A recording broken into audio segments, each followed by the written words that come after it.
This week on Intrigued Full Effect. Me as being his big sister, I have to do that. Like, that's something I have to do for my mom and for my brother because he needs that justice. He deserves it. I'm Chandrea Thomas, and welcome to episode 59. In this podcast, I talk about curious cases, disappearances, and other stuff. And today I'm talking about the disappearance of 19-year-old Keith Johnson from Belle Ridge, Missouri, a small town right outside of St. Louis. According to reports, the Flo Valley Community College student was last seen in class on October 19th of 2011. Then later that night, Keith was last seen walking along Madison Avenue in the early morning hours after leaving his Belle Ridge home. A family member says that one of the last people Keith spoke to was one of his cousins, and that cousin's number was dialed on October 20th. It was also the last time anyone had contact with that phone. Another note is that after Keith disappeared, someone used his phone several times and started checking his voicemails between the dates of October 21st and the 26th, and then nothing. There are also rumors in the streets that Keith had recently had a fight and had about $5,000 in cash in his pocket because he was about to buy a car. His sister Kiara Jones says his phone pinged months after his disappearance. I spoke to Kiara about her unending search for justice in her brother's disappearance, and I reached out to the city of Belle Ridge about the case. This is what happened. Tell me what happened. How did you know that your brother was missing? When did this occur? Like, how did you find out? Well, it was 2011, back in October. He was living with me. The last day I had seen him was on a Thursday. He came to my house that morning, and he had dropped something off, but he had came and left quick. So after that was the last time I seen him. So then Friday, I ended up calling his phone, and it went straight to the voicemail. So I was just thinking, like, maybe his phone did, or, he don't want to talk or something. So later on that day, I ended up calling again and still going to the voicemail. So I'm just like, okay, maybe he'll stop by the house, because he always come to the house and check on me and the kids. So Friday went past, still no answer. So the weekend went past, still no answer, still going to the voicemail. So then my kid's cousin, who he was going with at the time, she ended up knocking on my door maybe like 7 o'clock in the morning, that Monday morning. It was like, something is wrong. Like, we need to go find Keith or whatever. So I ended up getting the kids ready, put them on the bus for school, and then we ended up going out to Kinloch and asked the people, like, hey, have y'all seen Keith or whatever? And everybody was saying, like, the last time they seen him was on Lurch. I ended up calling my older sister and was like, hey, can you see, like, if his classmates seen him, at school or something, because he was enrolled in Flo Valley College. So she was like, all right, I'm going to call around. I'm going to ask around, and I'm going to call you back. So I want to say she called me like within the next 20 minutes, and she was like, his classmates ain't seen him since last Thursday, the same day. The last time I seen him was Thursday morning. So I'm like, what the heck? So everybody ended up coming out, to Kinloch on Lurch or whatever, and was just saying, like, they haven't seen him and all that. But then my cousin said that he seen him with my other two cousins. So he was supposedly seen with these other two cousins. Is this like two dudes, two females? Yeah, two guys. Yes, two guys. Okay, so they saw him over on this street with the other two cousins, and then what happens after that? And then after that, then me, my big sister, her guy, we went up, and my kid's cousin, we end up going up to my grandma's house, and she stayed on Henley at the time. And then my big sister like, Grandma, we got to file a missing person report because Keith is missing. This is all happening on Monday morning. All this happened Monday morning. So my granny was like, it hasn't been 24 hours yet, so we can't, file one yet. So my sister ended up taking it upon herself, and she ended up going to the police department and filed one. And then after that, we was just doing searches every day and no answers. Wow. Okay. So let's just kind of get some perspective here too. Let's just get the timeline in order again. So the last time you saw him was on a Thursday. Mm-hmm.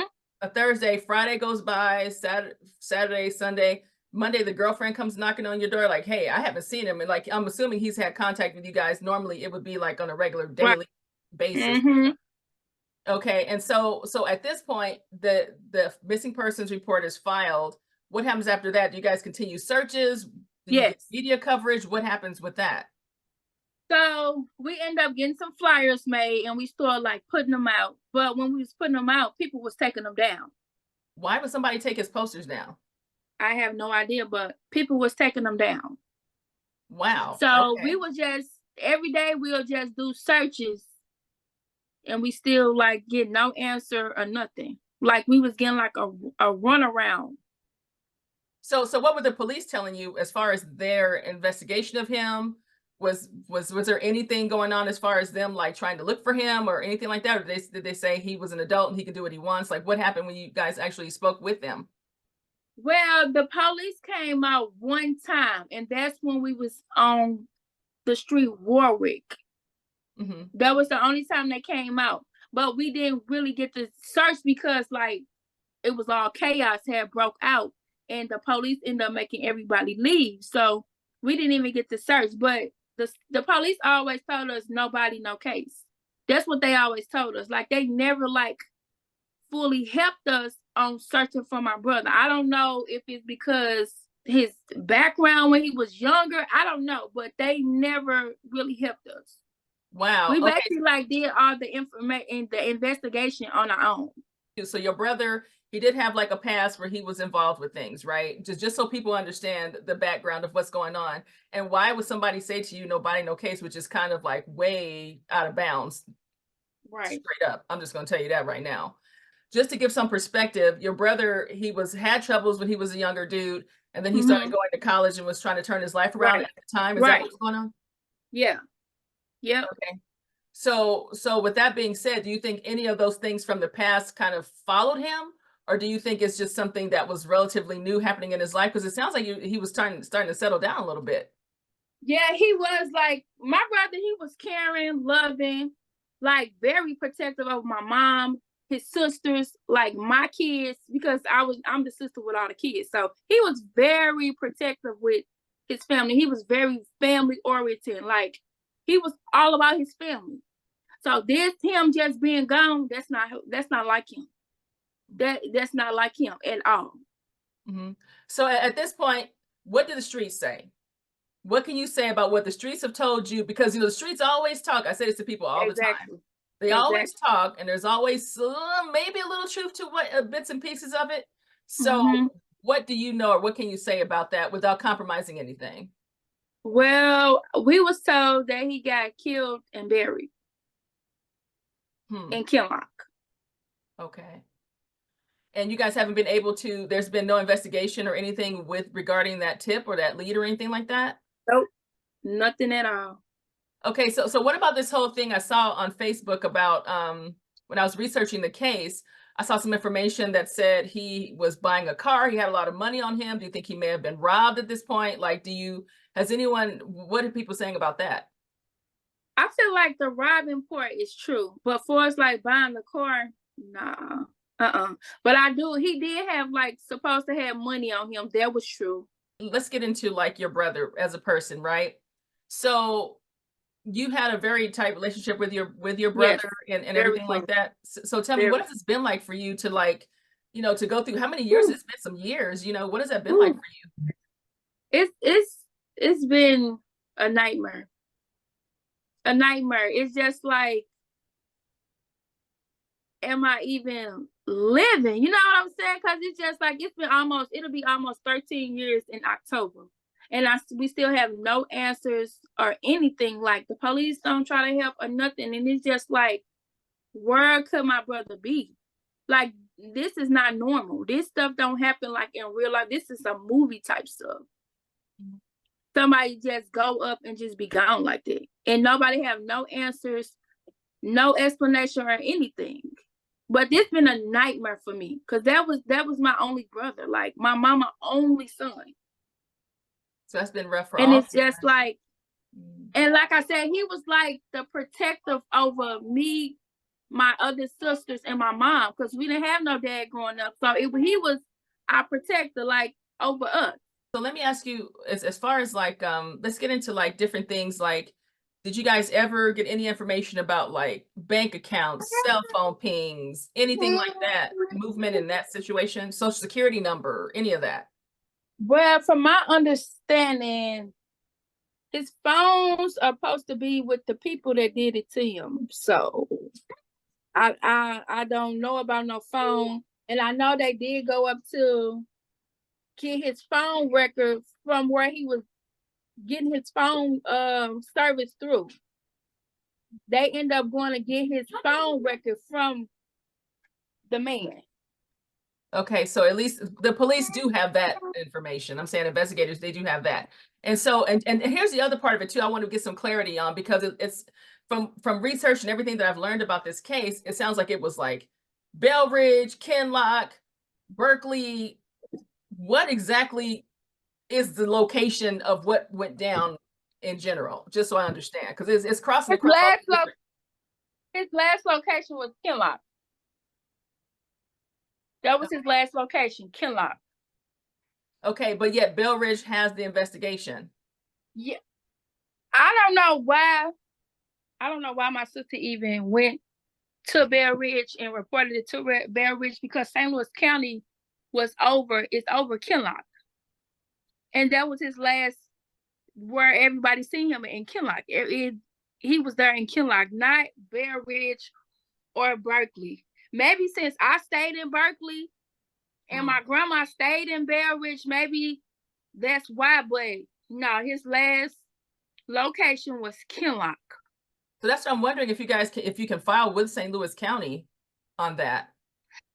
See, that's what I was trying to do. Like, see if they can like take over it and like let it be their case, because technically his last whereabouts was Kinloch, and they over Kinloch. That's what I'm saying. So and even at the time of the incident, they was over Kinloch, because I think they had just took over Kinloch around that time. Yes, that's what I'm thinking. So maybe that is still a possibility. That may still be something that you can do to maybe get a little bit more movement in the case. It wouldn't hurt to ask about that. So relative, when it gets back to your brother, he was going to school. What was he going to school for? Criminal justice.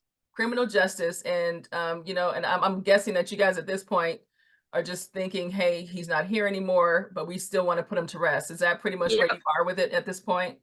Yes, ma'am. Yep.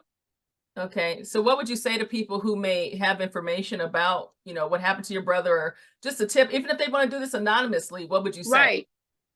Like, if y'all know something, like, you don't have to say your name, just call and like just help us out. Like, this has been a nightmare for me and my family. Like, I'm so ready for this to be over with so I can move on. I can't move on because I don't have that peace. I don't have that closure with my brother.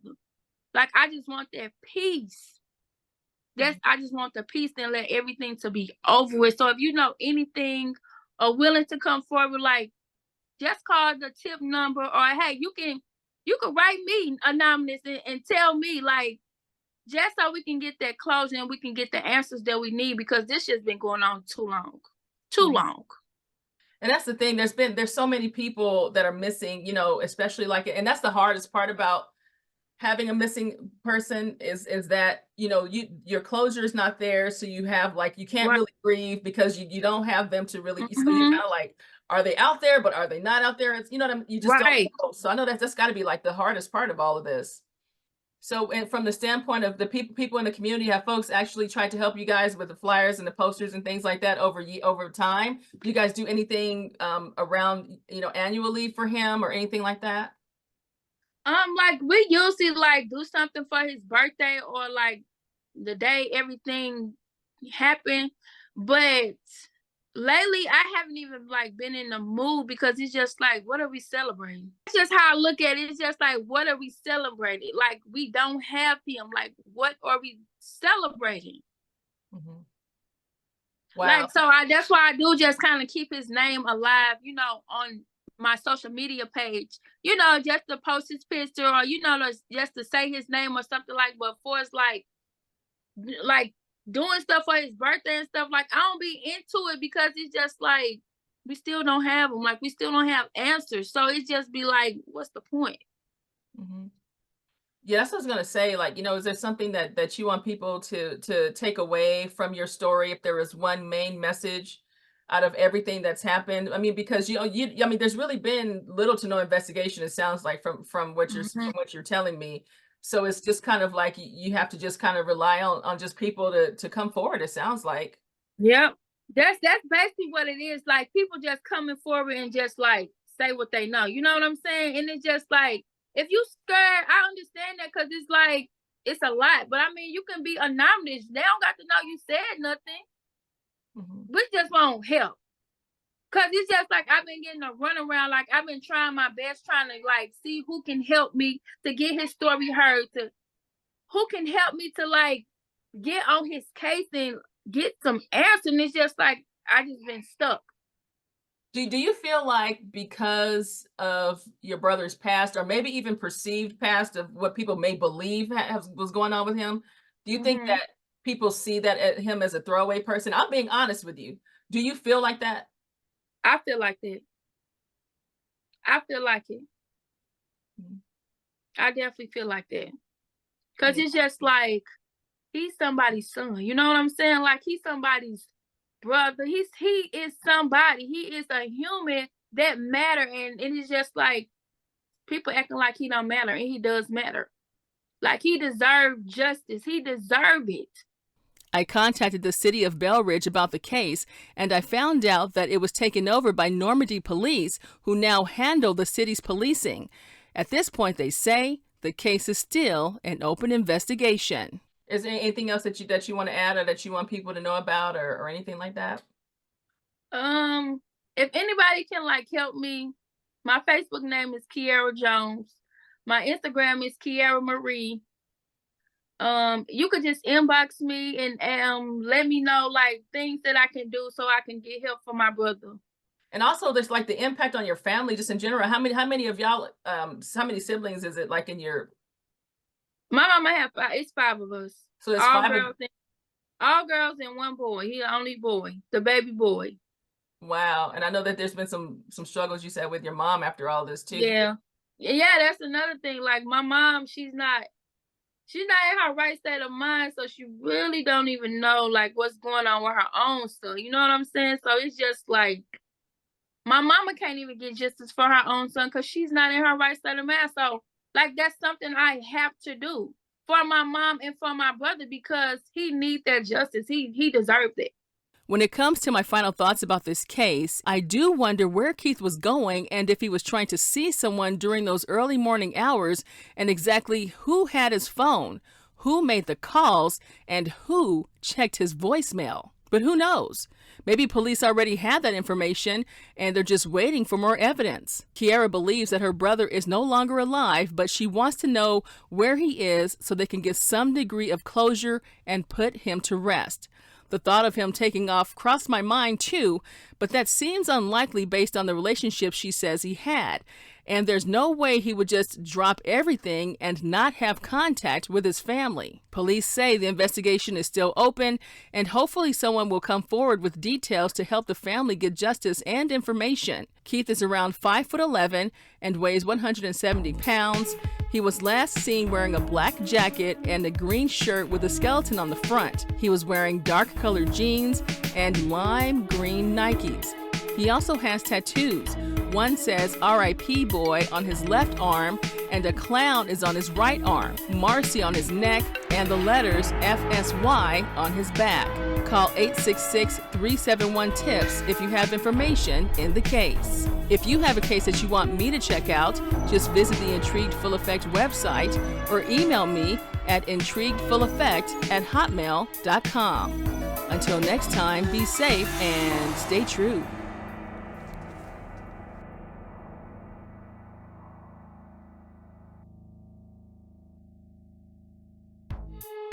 The views, information, or opinions expressed during the Intrigued, Full Effect, Curious Cases, Disappearances, and Other Stuff podcast are solely those of the individuals involved and do not necessarily represent those of the host.